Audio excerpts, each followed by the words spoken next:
women celebrating at the BJP headquarters.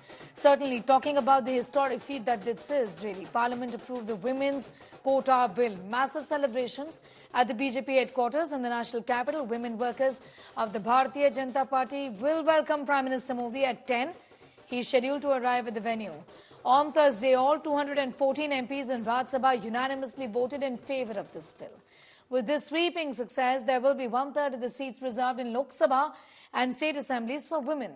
Prime Minister Modi hailed the bill, calling it a defining moment in our nation's democratic journey.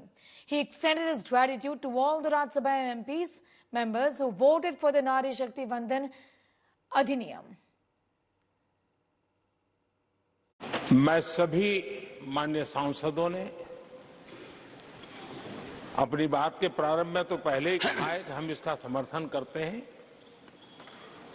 और इसके लिए मैं सबका हृदय से अभिनंदन करता हूं,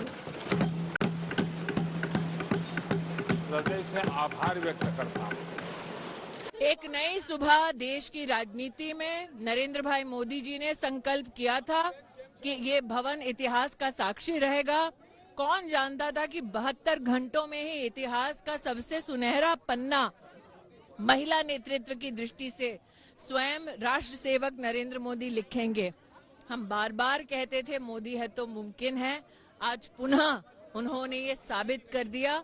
देश की करोड़ों बहनों की ओर से, परिवारों की ओर से, जिन्होंने अपनी बहू बेटियों को, माताओं को प्रोत्साहित किया, बहुत बहुत बधाई। Everybody has thanked him for bringing this enactment and making this converting his bill into an act. Now this is the law of the land and women have got their right after a long struggle. And we will all remember the contribution of the Prime Minister, Mr. Modi. आजादी तो मिला था 1947 में, महिला को तो आजादी नहीं मिला था। पॉलिसी डिसीजन में महिला होना चाहिए, ऐसा हमारा इच्छा था, दशकों को इच्छा था। आज पूरा हो गया है, इसीलिए बहुत अच्छा लग रहा है। मोदी जी है तो मुमकिन है, ये मोदी जी कर सकते हैं। अब ये आज करके दिखाया। अब की बार मोदी सरकार ने जिस प्रकार से ये पहल की है, जिस प्रकार से एक दृढ़ इच्छा शक्ति दिखलाई है कि वो स्त्रियों को समानता का वाकई अधिकार देना चाहते हैं, और जिस तरह से सभी विपक्षी दलों ने भी इस मामले में एक साथ आकर के स्त्रियों का साथ दिया है, मुझे लगता है ये भारत के स्वस्थ लोकतंत्र का भी परिचायक है। और विश्व में मुझे लगता है ये एक बहुत बड़ा संदेश जाएगा कि भारत एक ऐसा लोकतंत्र है जहां पर हमारे यहाँ पर वास्तव में एक आदर्श समानता बराबरी के नाते स्त्रियों कोई वंचित न रह जाए उस अधिकार के लिए। तो ये बहुत बहुत सुंदर दिन है। हमारे साथ कानून मंत्री अर्जुन मेघवाल साहब हैं, उनसे बात करते हैं। सर, बड़ा दिन और आप इस ऐतिहासिक पल जी और गौरव करने वाला क्षण, आज महिलाओं को जो रिप्रेजेंटेशन मिला है लोकसभा और राज्य विधानसभाओं में, और वो भी राज्यसभा में आज सर्वसम्मति से मिला, बहुत ही गर्व करने वाला। सर, आपने कल्पना की थी कि राज्यसभा में 100 on 100 स्कोर होगा? ये देखिए, प्रयास अगर होते हैं तो परिणाम भी सुखद मिलते हैं। और प्रधानमंत्री नरेंद्र मोदी को श्रेय देना चाहेंगे आप, क्योंकि लगातार 26 साल लंबी लड़ाई रही। बिल्कुल, 27 साल से लड़ाई है, कोई सर्वसम्मति में नहीं बना पाया। मोदी है तो मुमकिन है। कई साल गए, कई मौसम बदले, लेकिन मांग पूरी नहीं हुई।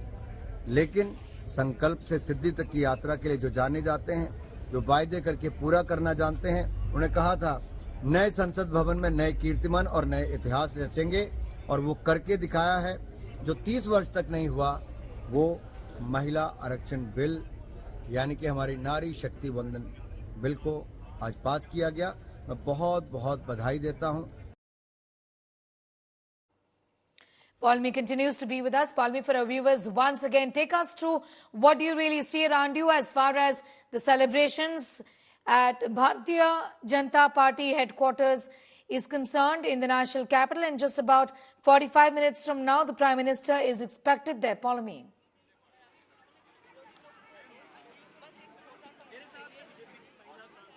That's right, Sneha. We're coming to you, in fact, live from the BJP headquarters. As you can see, the preparations are underway, hectic preparations, and of course, security checks underway before the Prime Minister arrives over here at the BJP headquarters. Already, like I said, MPs have started arriving. The Karyakartas are here in full force. They, of course, have grabbed their seats already because they don't want to lose the opportunity of being witness to this moment, listening to the Prime Minister speak as well. In fact, they're being told to proceed for breakfast because there's still time for the Prime Minister to come, but none of them seemingly wants to leave their seats because they want the best seats in the House as this moment and this occasion is, of course, celebrated. So you can see the number of Karyakartas who've gathered over here.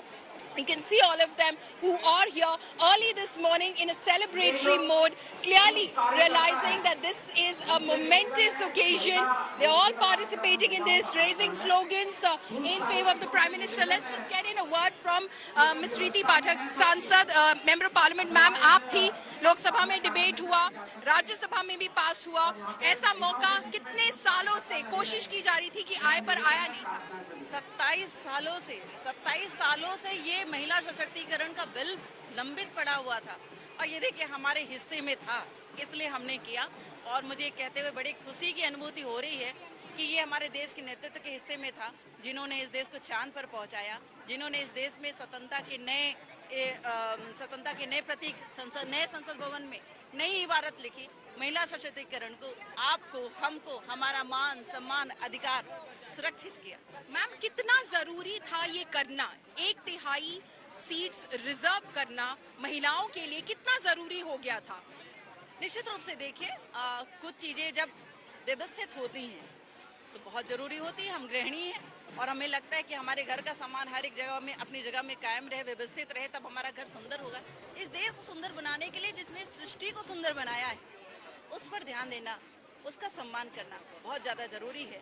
देश के नेतृत्व ने इस पर चिंता की है और उन्होंने आज नहीं, उन्होंने शुरुआती दौर से देश की आधी आबादी की मूलभूत आवश्यकताओं की चिंता करी है. तब से लेकर आज यहाँ पर महिला सशक्तिकरण का बिल, नारी शक्ति बंधन को लेकर वो आए. मैम, कुछ लोग कहते हैं कि आरक्षण क्यों जरूरी है, क्योंकि आप पॉलिटिक्स में हैं, आप एक सांसद हैं, आप क्या बता सकते हैं? क्योंकि लोग कहते हैं कि आरक्षण क्यों जरूरी है, आप क्या जवाब देंगे?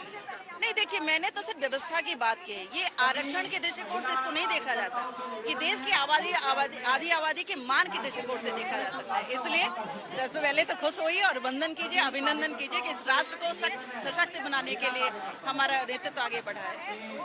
Thank you so much. Riti Pathak there, Member of Parliament from the Bharatiya Janata Party, clearly saying that this is a moment where an opportunity has been created and that is what is being celebrated over here in the house of the Bharatiya Janata Party, the party headquarters. Sneha. All right, Paulimi, thanking you for the moment.